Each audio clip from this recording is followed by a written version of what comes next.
ഓം ശാന്തി. നമ്മളെ സ്വപ്നം കാണാൻ പഠിപ്പിച്ച മഹാനാണ് ഡോക്ടർ അബ്ദുൽ കലാം. എല്ലാവരുടെയും ഹൃദയത്തിൽ സ്ഥാനമുള്ള അദ്ദേഹം നൽകിയ ഒരു സ്പെഷ്യൽ ട്രെയിനിങ് ആണ് ഈ ലോകത്തിന് സ്വപ്നം കാണാൻ. കൂടുതൽ സ്വപ്നം കാണൂ, എത്ര വലിയ സ്വപ്നം കാണൂ, അതിനനുസരിച്ച് പ്രവർത്തിക്കൂ, ജീവിതം വിജയശ്രീലാളിതനായിരിക്കും. നിങ്ങൾ കാണുന്ന സ്വപ്നം അതിനനുസരിച്ച് നിങ്ങൾ പ്രവർത്തിക്കുകയാണെങ്കിൽ തീർച്ചയായും നിങ്ങളുടെ ഉള്ളിലെ പ്രവർത്തിക്കാനുള്ള അഗ്നിയെ ഉണർത്തുകയും ഈ ഭൂമിയിൽ എന്തെല്ലാം അതിന് സഹായകമായ ആവശ്യങ്ങളുണ്ടോ, സാധനമാണെങ്കിലും ധനാണെങ്കിലും സാഹചര്യങ്ങളാണെങ്കിലും എല്ലാം വന്നു ചേരുകയും നിങ്ങൾക്കതായിത്തീരാൻ സാധിക്കുകയും ചെയ്യും. മനസ്സിൽ കാണുന്ന സ്വപ്നം വലുതാകുമ്പോൾ കേൾക്കുന്ന പലർക്കും സാധ്യമാണോ എന്ന് തോന്നിപ്പോകാം. പലവരും നിരുത്സാഹപ്പെടുത്തിയെന്ന് വരാം. നിങ്ങൾ കാണുന്ന സ്വപ്നങ്ങളെ ഒരിക്കലും ഉപേക്ഷിക്കരുത്. അത് നിങ്ങൾക്ക് നേടിയെടുക്കാൻ സാധിക്കും. ആരെല്ലാം നിരുത്സാഹപ്പെടുത്തിയാലും അഥവാ നമ്മുടെ സ്വപ്നത്തെ ബ്രേക്ക് ചെയ്യുന്ന, സ്റ്റീൽ ചെയ്യുന്ന ആരെങ്കിലും നമുക്ക് തടസ്സം സൃഷ്ടിച്ചാലും അതിനൊന്നും കാര്യമാക്കാതെ മുന്നേറണം. നിങ്ങളുടെ സ്വപ്നം നിങ്ങൾക്ക് നേടിയെടുക്കാൻ സാധിക്കും. അതിനെക്കുറിച്ചുള്ള ചെറിയൊരു അനുഭവ കഥയാണ് ഇന്ന് നമ്മൾ പഠിക്കാൻ പോകുന്നത്. അമേരിക്കയിലെ ഒരു ചെറിയ ഗ്രാമത്തിൽ 1941 ഒരു ചെറിയ ബാലൻ തൻ്റെ അച്ഛൻ്റെ ഒപ്പം കുതിരകളെ പരിപാലിക്കുന്നതിൽ സഹായിക്കുകയായിരുന്നു. അവൻ്റെ അച്ഛന് എപ്പോഴൊക്കെ ജോലി ട്രാൻസ്ഫറായി എവിടേക്കെല്ലാം പോകേണ്ടി വരുന്നോ അവിടെയെല്ലാം അവനും കൂടെ പോകേണ്ടി വരുമായിരുന്നു. എവിടെയാണെങ്കിലും കുതിരകളെ പരിപാലിക്കുന്നതിൽ അച്ഛൻ വളരെ മുന്നിലായിരുന്നു. അച്ഛനെ സഹായിക്കുന്ന കാര്യത്തിൽ ഈ ബാലകനും വളരെ ഉത്സാഹത്തോടു കൂടി തന്നെ പങ്കെടുക്കുമായിരുന്നു. അച്ഛനെ സഹായിക്കുമായിരുന്നു. ഒരു ദിവസം അവൻ പഠിക്കുന്ന സ്കൂളിലെ ടീച്ചർ സ്കൂളിൽ എല്ലാവർക്കുമായി ഒരു ഹോംവർക്ക് കൊടുത്തു.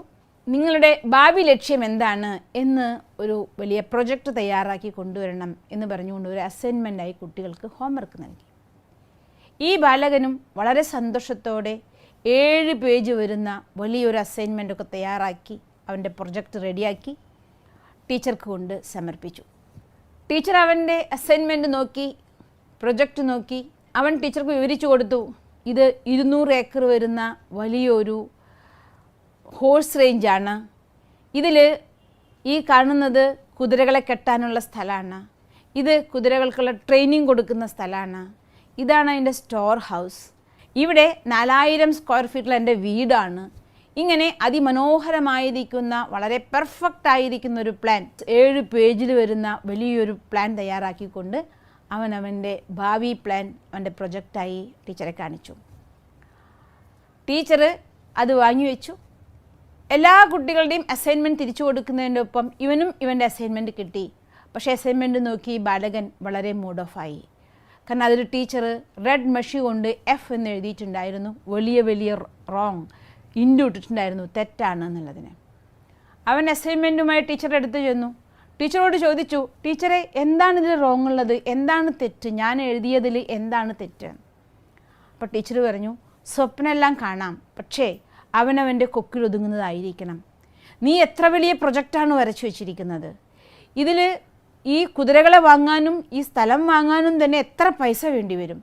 നിൻ്റെ ഇപ്പോഴത്തെ ജീവിതസ്ഥിതി എന്താ? അച്ഛൻ്റെ സാമ്പത്തിക സ്ഥിതി എന്താണ്? ഒരു കുതിരയെ വാങ്ങാനുള്ള പൈസ പോലും നിങ്ങളുടെ വീട്ടിലില്ല. അതുകൊണ്ട് നീ ഒരു കാര്യം ചെയ്യ്, ഇത് നിനക്ക് സ്വപ്നം പോലും കാണാൻ പറ്റാത്ത വലിയൊരു പ്രൊജക്റ്റാണ് നീ എഴുതിയിരിക്കുന്നത്. അതുകൊണ്ട് ഈ പ്രൊജക്റ്റ് വേണ്ട. സാധാരണ ചെയ്യാൻ പറ്റാവുന്ന, നേടാൻ പറ്റാവുന്ന ഒരു പ്രൊജക്റ്റ് തയ്യാറാക്കി നീ കൊണ്ടുപോവാ. ഞാനത് പരിഗണിക്കാൻ നോക്കാം.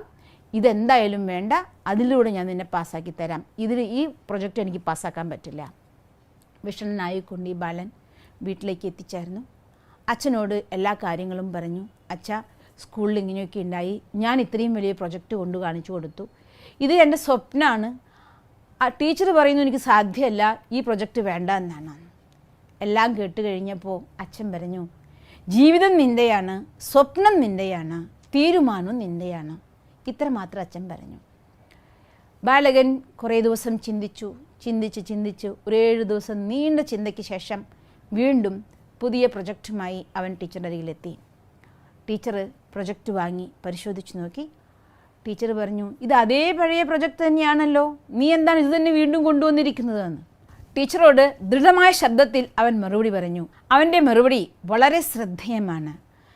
അവൻ ടീച്ചറോട് പറഞ്ഞ വാക്കുകളാണ്, you can keep your F, I will keep my dream. വളരെ ശക്തമായ ദൃഢമായ ശബ്ദത്തിലായിരുന്നു അവൻ ഈ മറുപടി പറഞ്ഞത്. നിങ്ങൾ എൻ്റെ പ്രൊജക്റ്റിൽ എഫ് എന്ന് എഴുതിക്കോളൂ, പക്ഷെ ഞാൻ എൻ്റെ ഡ്രീം ഒരിക്കലും ഉപേക്ഷിക്കില്ല, അത് ഞാൻ നേടിയിരിക്കും. ഇങ്ങനെ ഈ സ്വപ്നം കണ്ട തൻ്റെ പ്രൊജക്റ്റിൽ ചുവന്ന മഷി കൊണ്ടുള്ള എഫ് എന്നുള്ള എഴുതിയ ആ മാർക്കോട് കൂടിയ പ്രൊജക്റ്റ് വാങ്ങാൻ തയ്യാറായ ആ ബാലകൻ ആരാണെന്ന് നിങ്ങൾക്കറിയോ? അയാളാണ് മോണ്ടി റോബർട്ട്. ഇന്ന് ലോകത്തിൽ ജീവിച്ചിരിക്കുന്നതിൽ വെച്ച് ഏറ്റവും മുൻപന്തിയിൽ നിൽക്കുന്ന കുതിരകൾക്ക് ട്രെയിനിങ് കൊടുക്കുന്ന മനുഷ്യനാണ്, അഥവാ വ്യക്തിത്വമാണ് മോണ്ടി റോബർട്ട്. അദ്ദേഹം US-ലുള്ള തൻ്റെ 200 ഏക്കർ വരുന്ന ഹോഴ്സ് റേഞ്ചിൽ 4000 സ്ക്വയർ ഫീറ്റുള്ള തൻ്റെ മാളികയിൽ ഇന്ന് ജീവിക്കുകയാണ്. ആ വീട്ടിലെ വിസിറ്റിംഗ് റൂമിൽ അദ്ദേഹം പണ്ട് ടീച്ചർ റിജക്റ്റ് ചെയ്ത റെഡിങ്കിൽ എഫ് എന്ന് എഴുതി കൊടുത്ത, ഫെയിലിയർ എന്ന് എഴുതി കൊടുത്ത ആ പ്രൊജക്റ്റിനെ ഫ്രെയിം ചെയ്ത് വെച്ചിരിക്കുകയാണ്. മോണ്ടി റോബർട്ട് അദ്ദേഹത്തിൻ്റെ പ്രവർത്തന പാടവം കൊണ്ട് എന്തെല്ലാം പ്രതിസന്ധികളെയും നേരിട്ടുകൊണ്ട് ആ പ്രൊജക്റ്റ് നേടിയെടുത്തു. സ്വപ്നം സാക്ഷാത്കാരമായി. അദ്ദേഹം കുതിരകളുമായി സംസാരിക്കുന്നതിനും അവരെ ഇണക്കുന്നതിനും അവരെ ട്രെയിനിങ് കൊടുക്കുന്നതിനുമുള്ള മുഴുവൻ സ്കില്ലും നേടിയെടുത്ത് അതിലൊരു സ്പെഷ്യലായിരിക്കുന്ന ട്രെയിനിങ് പ്രൊജക്റ്റ് തന്നെ തയ്യാറാക്കിയിട്ടുണ്ട്. ആ ട്രെയിനിങ് കോഴ്സിൻ്റെ പേരാണ് നാച്ചുറൽ ഹോഴ്സ്മാൻഷിപ്പ്. മോണ്ടി റോബർട്ട് പറയുന്നത് ഇങ്ങനെയാണ്, കുതിരകൾക്ക് പരസ്പരം സംസാരിക്കാൻ ഒരു നോൺ വെർബൽ ലാംഗ്വേജ് ഉണ്ട്. ആ ലാംഗ്വേജിനെ നമ്മൾ മനസ്സിലാക്കുകയാണ് എങ്കിൽ, അത് പഠിക്കുകയാണ് എങ്കിൽ, ഒരു മനുഷ്യനും കുതിരയ്ക്കും വളരെ ഈസി ആയിട്ട് സംസാരിക്കാനായിട്ട് സാധിക്കും. കുതിരകൾ സംസാരിക്കുന്ന ആ ഭാഷയെ പഠിച്ച് മനസ്സിലാക്കി ആ ഭാഷയ്ക്ക് മോണ്ടി റോബർട്ട് കൊടുത്ത പേരാണ് ഇക്വസ്. ഇക്വസ് ലാംഗ്വേജ് നമ്മൾ പഠിക്കുകയാണെങ്കിൽ ഏതൊരു മനുഷ്യനും കുതിരയുമായി സംസാരിക്കാനും അതുമായി നല്ലൊരു പാർട്ട്ണർഷിപ്പിൽ വരാനും സാധിക്കും. അത്രയും നല്ല ട്രെയിനിങ് കൊടുക്കുന്ന ഭാഷയാണ് ഇക്വസ്. ഇദ്ദേഹത്തിൻ്റെ പ്രസിദ്ധി, മോണ്ടിയുടെ പ്രസിദ്ധി വളരെയധികമായി. 1989 ഇംഗ്ലണ്ടിലെ മഹാറാണിയായിരിക്കുന്ന എലിസബത്ത് മഹാറാണി ഇംഗ്ലണ്ടിലേക്ക് അദ്ദേഹത്തെ ക്ഷണിച്ചു. അവിടെ അവർ അറേഞ്ച് ചെയ്തിരിക്കുന്ന ഒരു ഗ്രൂപ്പ് ആളുകൾക്ക് സ്പെഷ്യൽ ട്രെയിനിങ് കൊടുക്കാൻ മോണ്ടിയോട് ആവശ്യപ്പെട്ടു. മോണ്ടി റോബർട്ടിൻ്റെ ട്രെയിനിങ് കണ്ട് വളരെ ഇംപ്രസീവായ എലിസബത്ത് മഹാറാണി മോണ്ടി റോബർട്ടിനോട് ചോദിച്ചു, എന്തുകൊണ്ടാണ് താങ്കൾ ഇതിനെക്കുറിച്ചൊരു പുസ്തകം എഴുതാത്തത്? ഇത്രയും നല്ലൊരു ട്രെയിനിങ്, ഇത്രയും സൂപ്പർബായിരിക്കുന്ന ഒരു പ്രോഗ്രാം ഞാൻ ഇതുവരെ കണ്ടിട്ടില്ല. നിന്നെപ്പോലെ ഇത്രയും എഫിഷ്യൻ്റായി ഈ ഫീൽഡിലുള്ള മറ്റൊരാളെ കണ്ടിട്ടില്ല. എന്തുകൊണ്ടാണ് നീ ഒരു പുസ്തകം എഴുതാത്തത്? അതിൽ നിന്ന് പ്രേരണ ഉൾക്കൊണ്ടുകൊണ്ട് മോണ്ടി ഒരു പുസ്തകം എഴുതി.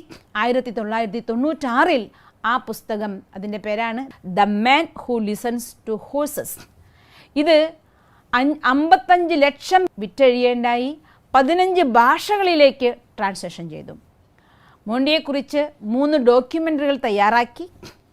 അദ്ദേഹത്തിൻ്റെ എനിമൽ സൈക്കോളജി പഠിക്കാനുള്ള പ്രാവീണ്യം കണ്ടുകൊണ്ട് സ്വിറ്റ്സർലൻഡിലെ യൂണിവേഴ്സിറ്റി യുറിക് അദ്ദേഹത്തിന് ഓണററി ഡോക്ടറേറ്റ് നൽകി ആദരിക്കേണ്ടായി. അതുപോലെ തന്നെ ഇറ്റലിയിലെ യൂണിവേഴ്സിറ്റി ഓഫ് പാർമ അദ്ദേഹത്തിന് ഓണററി ഡോക്ടറേറ്റ് നൽകി ആദരിക്കേണ്ടായി. മോണ്ടിയുടെ ജീവിതത്തിൽ വന്നതുപോലെ തന്നെ ജീവിതത്തിൽ ഹഡിൽസുമായി കൊണ്ട് അനേകം ആളുകൾ നമ്മൾ ഓരോരുത്തരുടെ ജീവിതത്തിലും വരും. അതൊരു പക്ഷേ ടീച്ചേഴ്സായെന്ന് വരാം, ഒരു പക്ഷേ നമ്മുടെ അഭ്യുദയകാംക്ഷികൾ എന്ന് വിചാരിച്ചുകൊണ്ട് നമ്മൾ ഉപദേശിക്കുന്നവരായെന്ന് വരാം, ഒരു പക്ഷേ നമുക്ക് ഏറ്റവും ക്ലോസായ മറ്റാരെങ്കിലുമായെന്ന് വരാം. പക്ഷേ അവരെ ഒരിക്കലും നമ്മൾ ചെവി കൊടുക്കരുത്.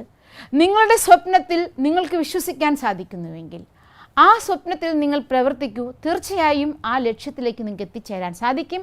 മോണ്ടി റോബർട്ടിനെ പോലെ തന്നെ നിങ്ങൾക്കും നിങ്ങളുടെ ജീവിതത്തിൻ്റെ പൂർണ്ണ വിജയം കൈവരിച്ചുകൊണ്ട് ആർക്കും താരതമ്യം ചെയ്യാൻ പറ്റാത്ത ഒരു വിശിഷ്ട വ്യക്തിത്വമായി ജീവിക്കാൻ സാധിക്കും. നിങ്ങളുടെ സ്വപ്നങ്ങൾ പൂവണിഞ്ഞുകൊണ്ട് ഈ സൃഷ്ടിയിലെ ഒരു വിശിഷ്ടമായ വ്യക്തിയായി മാറി സ്വപ്നങ്ങളെ സാക്ഷാത്കരിക്കാൻ സാധിക്കുന്ന ഒരു വ്യക്തിയായി നിങ്ങൾ ഓരോരുത്തരും മാറട്ടെ.